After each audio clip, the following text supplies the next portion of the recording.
First things first, Lewis. Yeah, listen. How are you? I'm very well. It's been a chill day today, so it's been.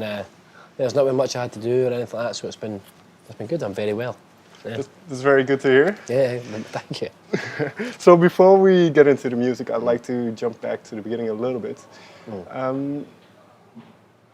You started guitar, I think, when you were 9, or very early. What got you into music?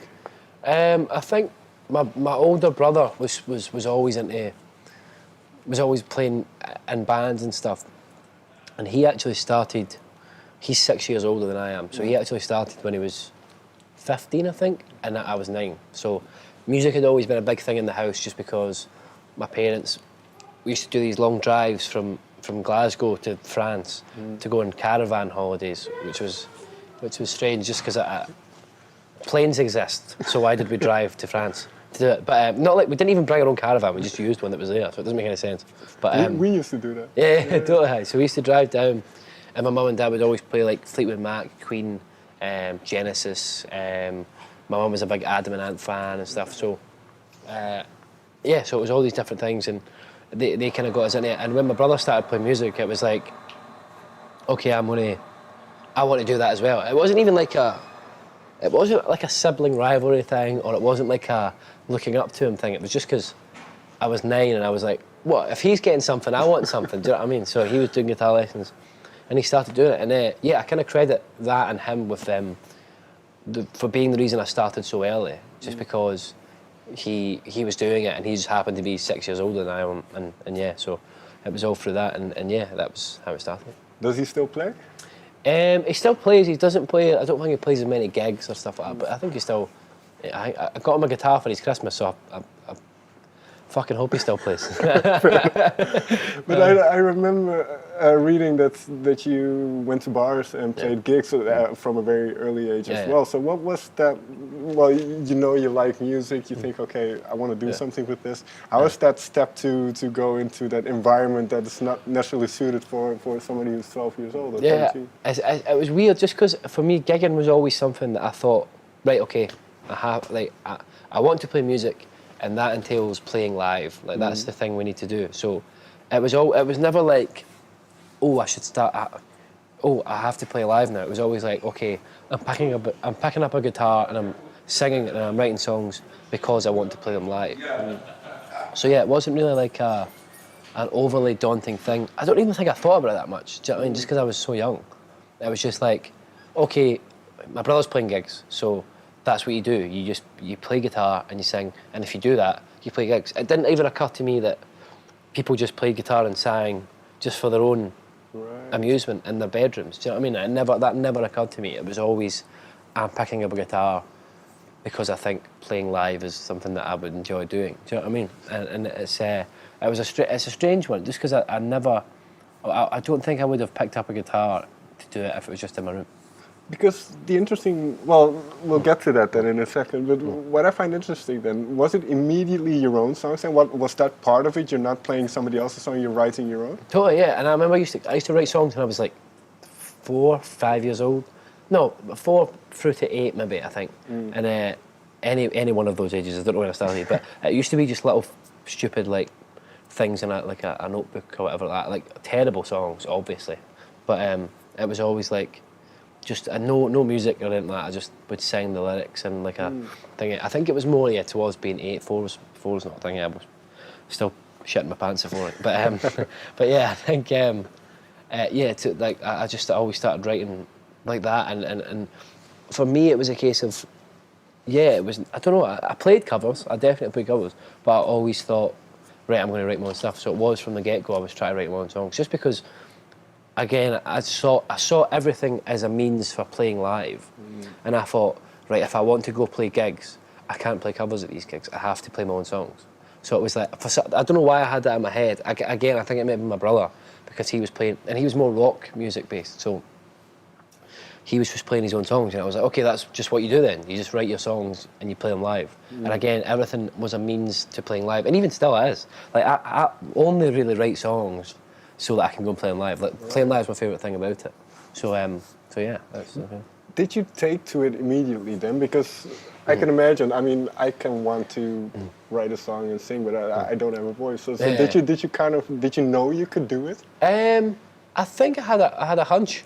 I don't know, like even like I was very, like I didn't even know if I was very good, but I just liked doing it, and I think I think I operate under that exact same pretense today. I don't know if I'm actually any good, but I like doing it. And seeing people's reaction, I'll go, well, if they're reacting well to this thing, do you know what I mean? Like, because you don't know. Like, you could think, you could write the best song in the world by accident. Do you know what I mean? And I think that has probably happened at some point. And you could also be someone who's consistently writing amazing songs, and then just one day you wake up and you never write another good song in your life. And I think it's yeah, you never really know if you're doing a good job, or you don't know if you're thinking. And I think, yeah, at that age, I was the same. But especially now then, because you've been, last year has been quite a year for you, because you've all these kinds of awards now. You've been nominated for the Critics' Choice Award, Brit Award. You don't even have an album out, so that must tell you something. Yeah, and that's it, and that's you only really know because of those things. I mean, not necessarily the award stuff. Like, that's lovely and that's amazing, but that's obviously not the validation or anything like that. The validation comes from people paying for a ticket to see your gig. For me, anyway, I think that's in itself the biggest, award or reward that you could have. The fact that someone, or like even in tonight's case, like such a big room, that many people saying, we like your music and you enough to give you this money to sing us the songs that you've written. That for me that's the validation where it comes from. And I think, yeah, it's even now you're still a bit like I'm writing all this and I'm like, all the songs that have come out, I'm like, okay, well, people must have liked that, that's good, cool. But I'm writing songs for me, essentially, and then I don't really know if they're any good until they go out and people say, because again, you could think you're writing the best song in the world. And it happens a lot of times as well, like, some of my favourite songs performed, or have performed, the least well, I suppose. So it's like, you don't know, and it's just, like, my first single, Bruises, was a song that me and my managers never, ever, ever thought would be a big song at all. It was just, right, we'll put this song out to give people okay, this is what I sound like, and that's why it's so stripped back, and that's why it's so bare. And yeah, it just, people were like, it just kind of went mental, online at least. And yeah, so that's like, and I was like, oh, okay, cool. And then I tried to do like the bigger stuff, and it doesn't do as well. And they're like, this is the stuff we love. It's like and it's always the ones that you don't think are the best ones people love. So it's mental. That's very interesting. But I read something which is quite interesting then as well, because you mentioned kind of the stripped back nature of that particular song. Yeah. But what you like yourself is for a song to be able to strip down a song to its bones, and totally. That's what makes it. I think if you strip a song back and it's bad, like because it's missing all the kind of bells and whistles of the production and stuff, then it's not a good song. It's a good production. Do you know what I mean? I think and don't get me wrong, a good production can make a song sound amazing and sound huge and become a big thing.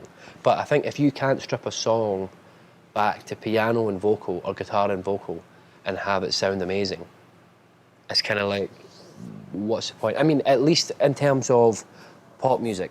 I know like stuff like, I mean, even like hip hop though, it's like, if you can't bring the song back to like a very simple beat and just have the lyrics, it's like, it's not a good song. Do you know what I mean? Not a good song, and I'm not saying it's a bad thing, but as a song, lyrics and melody, if you can't strip it back and have it just sound still just as good, I don't think it's necessarily a good thing. Right, but with that in mind then, and then what we talked about before, what have you noticed, what are the moments that you are very creative, very when you write a lot? What kind of mood are you in?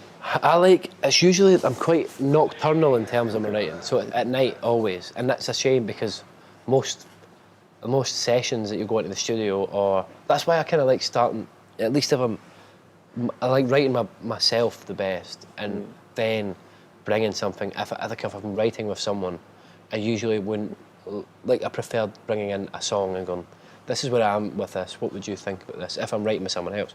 But yeah, I think for me, at night, it's always like anywhere between 1 a.m. and 5 in the morning, I just seem to be like so into doing it. And I think it's just because everyone's asleep.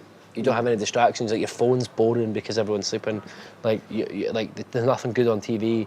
I mean, you could watch Netflix and all that, but it's just not. It doesn't entice me at all. I'd probably fall asleep, and I'm just like, oh, I've got like, okay, I've got this stuff. I've got this energy, and everyone's sleeping.